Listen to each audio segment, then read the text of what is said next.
Hi everyone, in front of me I've got a Samsung device and let me share with you how to get a glass app icons on this device.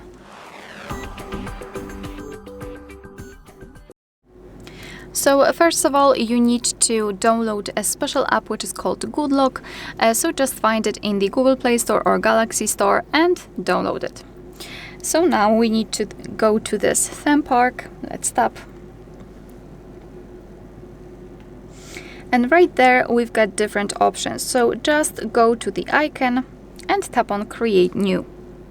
So here we've got three different sections, so shape, effects and icon. So there are plenty of different shapes. I mean, some of them are quite wild, I would say.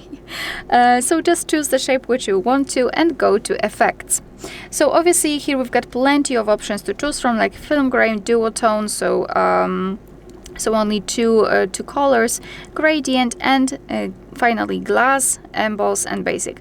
So just mark glass, and here we can change the different sections, like for example the edge of the of this glass effect, the light. So we can make it much brighter or just a really subtle effect, and the angle of the light. So we can decide from which direction the sun hits the glass on the icons, which is great.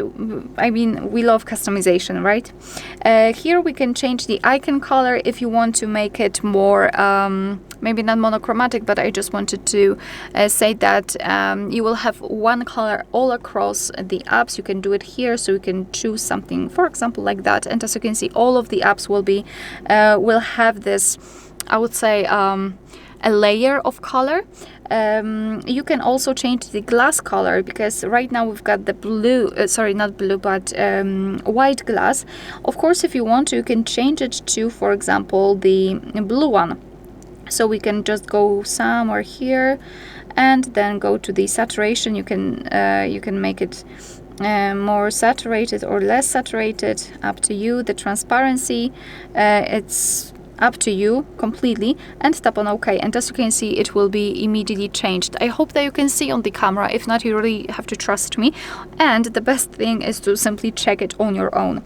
Obviously we can also change the glow, so this white border right now, we can change it to, for example, I don't know, pinkish color. You know, sky's the limit. Just choose the color you want to, and it will be immediately set. So customize it like you want to. Maybe this is not the best combination, but you know what I mean. You can just do whatever you want to here. And here we've got the icon packed, so if you want to, you can change them. The monochromatic is currently applied. So if you're done, well, let me actually change this glass to rather the white color, and the glow too. Maybe glow could be something like that. No, I don't like it at all. So the glow needs to be white too. Okay. So this is how it works, and if you're happy with the results, just tap on this download icon in the right upper corner, thanks to which you will be able to save it. So I will just write glass or something like that. Now we can tap on it and tap on apply, and after getting back, you can see that right now you've got glass icons. Alright, so that will be all. Thank you so much for watching. Please hit the subscribe button and leave the thumbs up.